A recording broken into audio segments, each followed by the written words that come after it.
ขอต้อนรับชาวบ้านเฮามาจากเมืองดักจึงแขวงเซกองที่มาเบิ่งฟาร์มนี่แหละว่าเพิ่นเฮ็ดอีหยังจังใดหั่นนะเพราะว่าโครงการเฮาคือโครงการ BCC เฮาก็มีกิจกรรมปลูกหญ้าเลี้ยงงัวเพราะฉะนั้นทางโครงการเฮาลิงเห็นปัญหานี้เขาก็เลยว่าเสื้อเสริญบรรดาชาวบ้านผู้ที่สนใจว่าอยู่พี่หันเพิ่นเฮ็ดจังไดเพิ่นประสบผลสำเร็จแล้วเฮาก็อยากมาเบิ่งทอดถอนบทเรียนนี่สุดท้ายนี้ก็ขอบมกขอบใจทางโครงการวิชาการอีหยังต่างๆนี่เนาะให้เฮาได้ถอดถอนบทเรียนนำอย่า ก็พอสบายดีเนาะข้าพเจ้าชื่อนางดาวเรืองเนาะ เขาร่วมโครงการนี้ได้ดนปานใดแล้วอ้าว เป็นผู้หนึ่งที่เข้าร่วมโครงการของนิวซีแลนด์แบบที่เริ่มต้นจากปีทำอิฐเข้าร่วมโครงการนะเพิ่นก็มาได้2 ปีละแล้วเป็นหยังคอยตัดสินใจเขาร่วมโครงการเบื้องต้นเฮาก็เลี้ยงแบบธรรมชาติเนาะแล้วบัดนี้โครงการเพิ่นแวะเข้ามายามแล้วเพิ่นถามว่าสนใจอยากเลี้ยงงัวแบบโครงการบ่เพิ่นถามเดี๋ยวนี้นะแล้วเพิ่นมาเว้าให้ฟังน้อยนึงนี่แหละว่าเฮ็ดเป็นเงินเป็นรายรับที่เราต้องได้ต่อปีเป็นแนวนั้นเดี๋ยวนี้นะแล้วสนใจแล้วมาทดลองเลี้ยงแบบเพิ่นเลี้ยงตามโครงการของเพิ่นของเบิ่งบ่สิอันนี้ผลดีหลายๆอันที่เพิ่นได้ช่วยเหลือเฮาหลายๆอย่างเริ่มเพิ่นมาเอาดินนั้นไปวิจัยไปตรวจว่าดินของเฮานี่มันเป็นแนวใดสินะแต่เฮาก็บ่ฮู้ว่าเพิ่นเฮ็ดจังไดเนาะล่ะอยู่มาเพิ่นก็มาให้ไถดินปรับดินมาแนะนำไถแล้วก็มาพาหว่านหญ้าเอาแนวพันธุ์ไม้หาวันหญ้าอีกทางโครงการเพิ่นนำมาให้แต่เบื้องต้นก็แม่นแต่ปี2018 2019ปีนี้เป็นปีที่2ที่เราได้เข้าร่วมโครงการและทางโครงการให้แนวพันธุ์หญ้าแล้วก็ถังสีฟ้านี่แล้วก็มีเครื่องบดหญ้าแล้วก็มีเงินงัวของเฮาแล้วงัวไฟฟ้านี่เป็นโครงการที่เพิ่นช่วยเหลือเฮาจากเบื้องต้นเนาะหลังจากเขานํโครงการนี่ได้ขายจักงวดละเฮาเริ่มเข้ามาโครงการปีกายนี้ได้ขายรอบนึงแล้วปีนี้ก็คือเราได้ขายรอบ1ละก็คือว่าเป็น2รอบกับปีกายนี้แล้วที่เราเลี้ยงนี่คือรอบที่2ของปีนี้ปี2019เป็นอย่างปีกายนี่มันคือได้ขายแต่รอบเดียว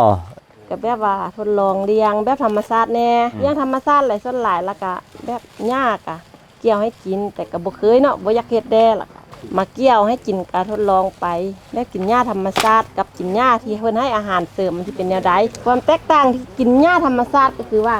เฮาสิไปเปรียบเทียบกับงัวที่มีอยู่3ตัวเนาะ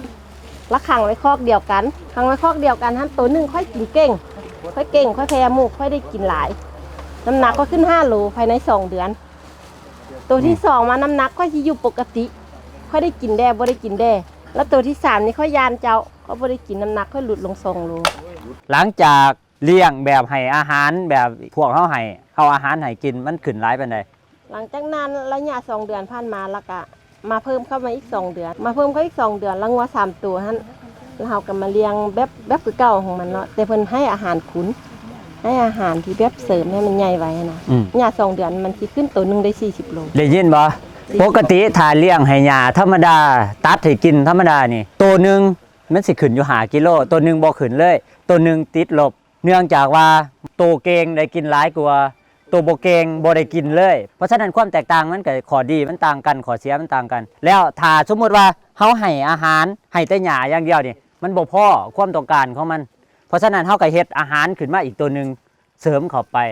เพราะฉะนั้นจาก2 เดือนขึ้นอยู่5 กิโล2 เดือนนั่นขึ้น40 กิโลเวลาซ้ำกันแต่ว่าน้ำหนักที่เพิ่มขึ้นแตกต่างกันรอบปีที่แล้วขายได้จักตัวแล้วที่เฮาเลี้ยงมาปีกายเฮาได้ขาย15 ตัวก็คือต้นทุนของเรา20 ล้านบ้านเฮาขายงัว15 ตัวเฮาได้37 ล้านรอบทำอิฐ15 ตัวเป็นงัวน้อยได้อยู่37 ล้านเนาะหลังจากนั้นรอบเมื่อกี้นี่15 ตัวแต่เป็นงัวใหญ่ได้อยู่เท่าใดก็64เพราะฉะนั้นเห็นบ่2 งวดนี่ขายไป100 ล้านพอดีละเมื่อเทียบกันกับที่เฮาเลี้ยงผ่านมาในอดีตบ่ได้มีรายรับไผมีคำถามอยากถามเลี้ยงวัวขนาดมันขึ้น40 โลในภายใน2 เดือน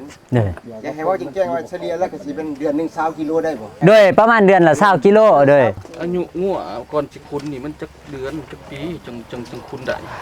มันควรสิ2 ปีขึ้นถึง3 ปีบ่เกิน4 ปีไปกินมื้อนึงจะขับอาหารอย่างนี้เว้าเรื่องการให้อาหารเฮาสิให้กินได้ตามดอกเตอร์เพิ่นเว้ามาว่าตัวนึงเฮาสิให้กิน15 โลแต่ค่อยเว้นอย่างนั้นถ้าสิให้กินจนเจ้าเหลือกินแสดงว่าเจ้าอิ่มถ้างัวเฮากินแล้วมันเกลี้ยงเบิดแสดงว่างัวเฮากินยาบ่อิ่มว่างัวจอยเนาะโดย การบรบันรักษาหรือว่าการทอบในงัวจอยมีขั้นตอนหยังแหน่มียาหยังแหน่ซักบำรุงบ่หยังแหน่มีบ่ ก็ให้วิตามิน นี่ กับ นี่ วิตามินมันบำรุงอะ ตัวตลาดเด้มีปัญหาบ่ ตลาดเพิ่นก็ว่าสิซื้องัวน้อยเนาะก็เลยเอางัวน้อยเข้ามาระบัดอยู่มาลาวเพิ่นระว่างงัวน้อยเข้าคงฆ่าสัตว์บ่ได้เฮาก็ได้มาขายให้คนที่กินในจำนวนงัว15ตัวแต่มาปีนี้เฮากลับเอางัวใหญ่เข้าแล้วพ่อค้าหันก็หลายแล้วผู้ที่เข้าในโครงการเฮากลับบ่ได้ซื้อกับมีพ่อค้าคนอื่นมาซื้อเฮาก็ขาย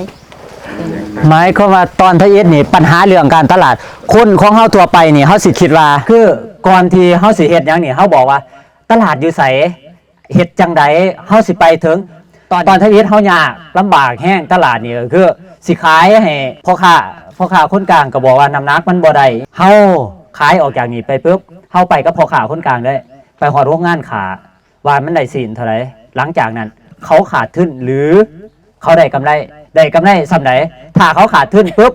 เขาต้องมาลดราคาน้ำหนักที่เขาขายออกไปปกติเขาตอนนั้นเขาสิขายอยู่25ลดลงมา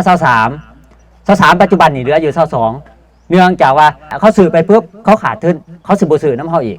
เพราะฉะนั้นเขาต้องลบกับคนของเขาให้ลดราคาให้เขาเพื่อให้เขาอยู่รอดเขาได้กินกำไรกับบ่หลายดอกประมาณ 2-3 แสน3-4 แสนเฮาก็ได้กำไรประมาณ 4-5 แสนเฮาคนขายเพราะฉะนั้นเฮาเบิ่งตลาดตัวนี้ตอนทวิตเขาก็บ่กล้าที่สิเล่นหลังจากนั้นปัจจุบันนี่ซีดเฮาเป็นงัวขุนซีดมันได้หลายเปอร์เซ็นต์ถ้าเทียบใส่น้ำหนักตัวได้หลายกว่างัวที่จะไปซื้ออยู่ทงทั่วไป ขายเป็นโลบ่ ด้วยขายเป็นโลตอนนี้เฮาขายอยู่กิโลละถ้าต่ำกว่า300กิโลละ22,000แต่ว่าเวลาสั่งเฮาสิสั่งตอนเช้าตอนที่เฮายังบ่ทันให้อาหารเพราะว่าถ้าจะไปสั่งตอนแรกเขาขาดทุนเขาบ่มาซื้อเจ้าอีกเลยถ้าสั่งตอนแรกปุ๊บเขาต้องหักอาหารออกไป20กิโลเนาะเพราะฉะนั้นเขาต้องมีหลักการในตัวของเขาของชาวบ้านของเขาก็ต้องอันนั้นกับพ่อค้าคนกลางก็ต้องจริงใจต่อการถ่าสันตลาดของเขาไปบ่ได้แล้วส่วนว่าหัวไฟฟ้าของเขาคือทานถามว่าถ้าสมมุติบ่มีไฟฟ้าแล้วเฮาสิเฮ็ดจังได๋ตัวนี้เฮาเป็นโซลาร์เซลล์ควบคุมได้อยู่5กิโลเมตรมันเป็นยี่ห้อ S400 นำเข้าจากนิวซีแลนด์ราคาของมันสิตกอยู่ประมาณ 20,000 บาทตัวนี้นอกจากที่ใส่ไฟฟ้าแล้วสามารถชาร์จแบตไฟฟ้าของเฮาก็ได้เดี๋ยวเฮาสิมาเปิดเห็นบ่อันนี้ยังบ่ทันมีไฟบัดนี้เปิดขึ้น 3.9 ถามว่าขั้วแมง 3.9 คือค่อนข้างที่สิสูงแต่ว่ารู้สึกว่าจุดนี้มันอาจสิมีไฟหัวเดี๋ยวเฮาปิดตัวนี้ไปข้ามไปฟังนั่นลองเบิ่งเดี๋ยวมาทางนี้บัดนี้แล้วบัดนี้ลองเฮามาลองเบิ่งทางนี้ลองเบิ่งตัวเลขเมื่อกี้ 3.9 เนาะเห็นบ่ 8.0 กิโลโวลต์เพราะฉะนั้นมันคือ 8,000 โวลต์หมายความว่าจังได๋เฮาสามารถฮู้ได้เลยว่าระบบไฟของสายของฝั่งนั้นน่ะมันมีหัวลงดินทุกบอนเฮาสิบ่ให้ติดกับเหล็กบ่ให้ติดกับหญ้าบ่ให้อันนี้ถ้าสมมุติมันถึกหญ้าแล้วมันลงดินปึ๊บไฟมันแล่นลงดินเพราะฉะนั้นเฮาสิเสียไฟซื่อๆสิสังเกตเบิ่งตามมันนี่เฮาสิตัดรอบอันนี้ทั้งเบิดบ่ให้หญ้าขึ้นมาถึก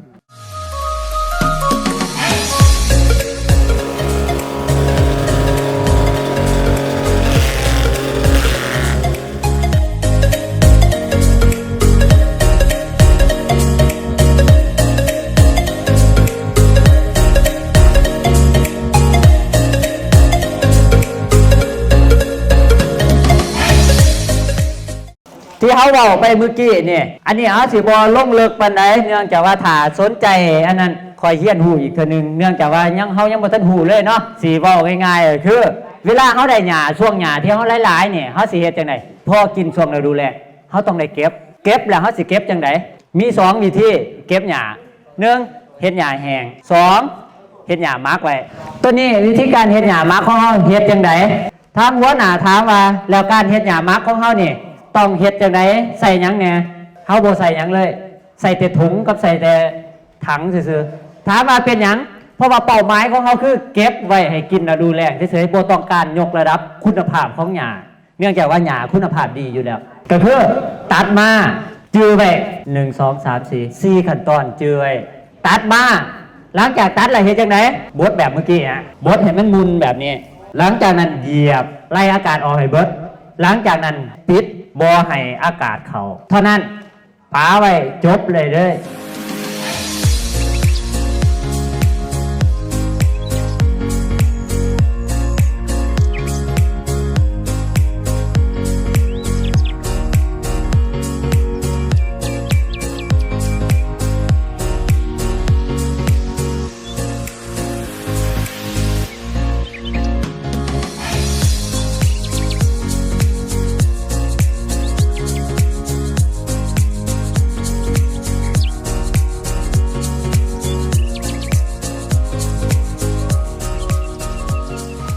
บัดนี้มาเบิ่งการอัด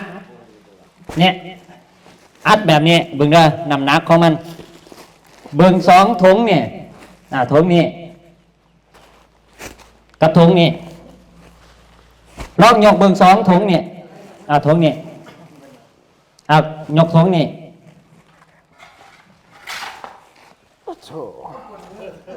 เห็นบ่ หนัก หมายก็ว่าน้ำหนักเนี่ยตัวนี้เบิ่งหน่อย แต่ว่าน้ำหนักมันค่อนข้างที่สิหมายความว่าการอัดตอนเขาอัดแน่นกว่าตัวนี้ใหญ่อยู่แต่มีซองอากาศค่อนข้างที่สิหลายน้ำหนักบ่ได้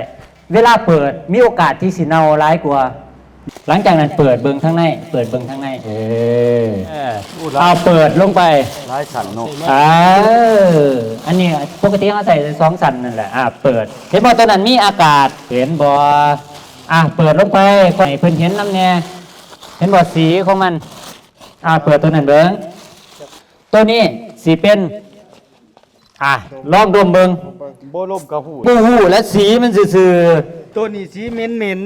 สีเหม็นเห็นบ่ขนาดสียังออกกินได้สีเหม็นบัดนี้เขาสิบอกวิธีปิดอยากให้มันเต้เมื่อกี้นี่ปิดแล้วมันเป็นจังซี่เพิ่นดูดอากาศออกวิธีการของมันที่ถูกต้องนั่นคือเฮ็ดถึงมันสิเต็มกะยามันยังบ่ทันแน่นเพราะฉะนั้นวิธีไล่อากาศออกถ้าสมมุติเฮาเอาถุงบ่จำเป็นต้องใส่เครื่องดูดเลยนั่งลงไปเรื่อยๆนั่งลงไปอากาศออกนั่งลงไปเรื่อยๆหมุนเห็นบ่ถ้าสมมุติมันแน่นปึ๊บอากาศของมันสิดึงตัวเฮ็ดให้มันบ่มีพองทั้งเทิงอันนี้ง่ายๆบ่จำเป็นต้องใส่เครื่องดูดทั้งในเฮาบ่ต้องมัดก็ได้มีแต่พับจังสิไว้แล้วก็เอาอันนี้ถุงมันทับไว้แบบนี้ถ้าสมมุติเฮาเฮ็ดใส่ถังคือขั้นตอนของมันก็คือเหยียบจังได๋ให้มันอยู่บางคนว่าเหยียบทั้งกลางพื้นที่ของการจับกับอันนี้มันอยู่ทั้งขอบเพราะฉะนั้นถ้าเหยียบทั้งขอบติดแล้วมันสิบ่ขึ้นมาสมมุติว่าจังซี่เฮากดลงไปปุ๊บมันก็สิขึ้นมาถ้าสมมุติเฮาเหยียบทั้งขอบของมันสิมาติดกับข้างตัวนี้ถ้ามันแน่นน่ะมันก็สิบ่กลับขึ้นมาเพราะฉะนั้นอากาศมันสิออกเบิดถ้าเหยียบแต่ทั้งกลางทั้งขอบนี่สิเป็นเชื้อราเกิดเชื้อราแล้วก็เน่าอยู่ตามขอบเปิดตัวนี้อันนี้เป็นอีหยังต้นแห้งมันต้นแห้งเป็นแรงของพลังงานถ้าเทียบบ้านเฮาก็เป็นเขาต้องได้เอาทุกอย่างในทุกอย่างเนี่ยเอามาผสมร่วมกันผสมเรียบร้อยปุ๊บแล้วก็เอาไปให้งัวกินเนาะวิธีการของมันหลังจากนั้นจัดการเลยไอ้น้องเอาตัวส่วนที่มันหลายก่อนลงหลังจากนั้นค่อยเอาตัวต่อไปมันต้นปัจจุบันนี่ปีก่อนๆนี่มันต้นนี่ราคามันถูกแต่ปัจจุบันนี่แพงแห้งหลังจากนั้นก็เอาห้ำลง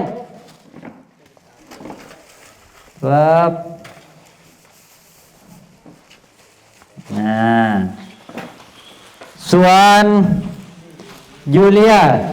ระวังยูเรียกับพวกนี่มันมีปริมาณที่หน่อยเพราะฉะนั้นถ้าเอาไปใส่เลยมันสิตกอยู่จุดเดียว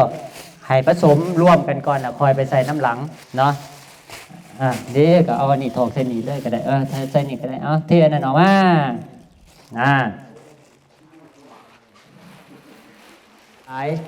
เขาต้องหูว่าตัวใดกินซ้ำไหนเอาครึ่งหนึ่งเนื้อตัวนี้กากเบี้ยใส่ทดแทนมันต้นแห้ง กากมันต้นแท่นบ่ได้ถ้าเป็นใบมันต้นแท่นกากเบี้ยได้ กากมันต้นมัน โปรตีนบ่สูงเพราะฉะนั้นมันสิมาแทนมันต้นได้แต่ในปริมาณที่หลายกว่ามันต้นกว่าปกติเนาะเขาสิหาแรงที่ต้นทุนถือที่สุดเนาะถ้าเป็นใบมันต้นมักเขาสิมาแทนของกากเบี้ยด้วยผสมปูนเลย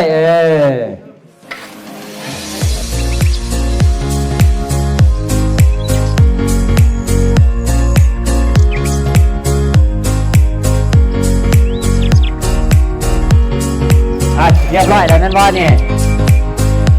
เจ้าเทียมหน้าที่เจ้าจับผงเป็นหน้าที่รวมกันผสมแล้วเรียบร้อยปุ๊บเฮ็ดยังไงตักใส่กระสอบตักใส่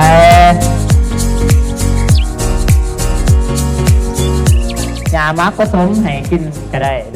โดยปกติแหละวิธีการให้มันมีอยู่2วิธีให้แบบนี้คือมื้อเช้านี้ เพิ่นให้อาหารหญ้าแล้วก็ห้วยอาหารคนทั้งเทิงอันนั้นก็ให้แยกหรือให้ผสมกันเลยหมายก็ว่า30 70 30เป็นหญ้า30%สมมุติ10กิโลหญ้า7กิโลที่เหลือแล้วแม่นอันนี้อีก3กิโล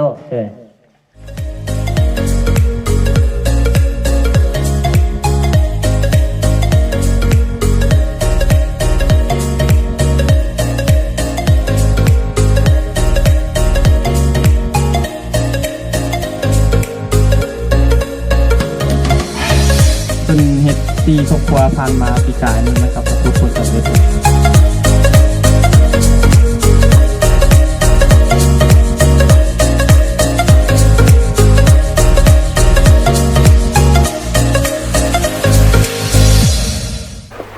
ข้าพเจ้าเองก็ในขอเป็นตัวแทนทางโครงการแล้วก็ทาง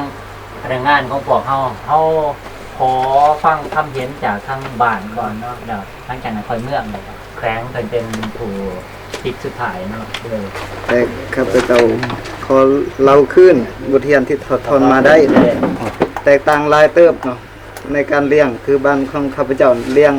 เลย ปล่อยสะทรายเนาะแต่ว่าบ่ได้เลี้ยงเป็นฟาร์มคือแบบนี้ การปลูกหญ้าทางโครงการเพิ่นก็แนะนำการหวานการกะหรือการขยายต่างๆเนาะหญ้ามักหญ้าแห้งก็ข้าพเจ้ากำลังเรียนรู้มื้อนี้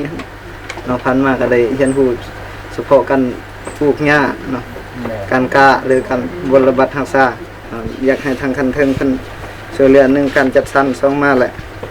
วิจัยดินอาหารในพันธุ์สัตว์และในพันธุ์หญ้าก็ได้แหละ สื่อรายซ้อนต่างนานายบ้านเมืองหาเมืองจึงแขวงเซกองข้าพเจ้าได้มีความภูมิใจหลายที่สุดที่ได้มาในโครงการนั้นมาแต่บ้านจนฮอดเมืองสร้างทองซะได้มาเยี่ยมยามและมาทัศนะเกี่ยวกับการเลี้ยงสัตว์ปลูกหญ้าข้าพเจ้าได้มีบทเรียนหลายอันหลายอย่างพอผ่านมาในบ้านของข้าพเจ้านี้พอสัตว์เลี้ยงก็หลายฉะนั้นข้าพเจ้าได้มาเบิ่งสภาพการทางเมืองสังทองนี้ข้าพเจ้าได้เก็บกำเอาทอดบทเรียนตัวดังกล่าวนี้มาเผยแพร่ให้ชาวบ้านพวกที่มีสัตว์นั้นพอผ่านมาข้าพเจ้าได้ครับโครงการนี้ก็2 ปีแล้วตอนนั้นถึงข้าพเจ้าได้มีหลายสิ่งหลายแนวนั่นคือได้เห็นเป็นบทเรียนนั่นละวิธีเลี้ยงงัวหรือว่าปลูกหญ้าข้าพเจ้าได้เมื่อพูดก็จะได้เผยแพร่ต่อให้พ่อแม่ประชาชนเขตบ้านนั้น ฉันข้าพเจ้าชื่อนามสกุลธนุจรทิพยสรห้องหัวหน้าองค์การกิจกรรมป่าไม้ประจำเมืองลึกจึงทั้งเป็นผู้ประสานงานโครงการ BCC ประจำเมืองนั้นรู้สึกภาคภูมิใจและดีใจที่สุดที่ได้มาทดทนบทเรียนในครั้งนี้ที่ว่าเป็นครั้งทำอิฐที่ว่าสำหรับข้าพเจ้าก็เป็นบทเรียนอันใหม่ใหญ่หลวงแหละแต่จะเอาในจิตใจดังกล่าวนี้ไปพันขยายและจะตั้งปฏิบัติอยู่ในเมืองของข้าพเจ้านั้นให้เป็นผู้ประทำเพราะว่าการเลี้ยงสัตว์ปล่อยไปตามธรรมชาติฉะนั้นเฮ็ดให้ว่าสัตว์ที่ว่าพ่อแม่ปลาส้นเลี้ยงนะเกิดถือว่าทางด้านน้ำหนักบ่ได้บ่มีหยังคอยใส่พอดวัดทุกท่านจะมีสุขภาพแข็งแรงเข้าใจนะ ข้าพเจ้าชื่อเสียมพรชินมนตรีหัวหน้าองค์การเกษตรกรรมป่าไม้เมืองกระดุมทางพวกเฮามันก็บ่มีบทเรียนในการที่ว่าส่งเสริมการขุนงัวหั่นเนาะก็มีหลายๆโครงการที่ว่าเข้าไปมีแต่ว่าส่งเสริมเรื่องการเลี้ยงบทเรียนเกี่ยวกับระบบการปลูกหญ้าเนาะมีระบบที่ว่าสามารถปล่อยให้กินได้ตัดให้กินได้เนาะตามที่ว่าทั้งผู้เลี้ยงได้อธิบายนั้นเป็นระบบการจัดการของคอกเนาะแบบว่าเลี้ยงครั้ง75 วันมันก็ได้รับผลประโยชน์พอผ่านมาพอเลี้ยงได้รับ2 ปีจังได๋คายเนาะแล้วก็ฮู้วิธีการเฮ็ดหญ้ามักการเก็บรักษาหญ้าไว้เฮ็ดให้หญ้าจากคุณภาพต่ำมาเป็นคุณภาพสูงสำหรับข้าพเจ้าก็นี่คือเรื่องนั้นแต่ว่าก็อยากเสนอตื่มคือทางโครงการนี้เนาะอยากให้ขยายไปทางภาคใต้ของพวกเฮานะครับ คนอื่นก็ ขอขอบใจทั้งทีมงานของขอบใจทั้งเมืองทั้งท้องเฮาเนาะที่ได้รับตอนทีมงานของเป็นสิของพวกเฮาขอบใจทั้งโครงการทั้งกระทรวงที่ให้การร่วมมือในการมาทัศนะครั้งนี้เนาะการมาเบิ่งนี่คันทาว่าเฮาเฮ็ดได้ซำนี้ถือว่ามันดีที่สุดเนาะก็บ่หมายถึงว่าไฟฟ้าดอกมีสายไฟฟ้ามีระบบอยู่สำคัญกับหญ้าครับแล้วมาปรับปรุงเรื่องหญ้าการกินให้เต็มนอกจากนั้นก็คืออันเฮาเห็นว่ายกคุณภาพน้ำหนัก ชัดขึ้นได้ เจ้าก็บ่มีหยังแต่ว่าขอบใจทุกอย่างพวกท่านหันให้คุ้มหูทั้งหมดเนาะ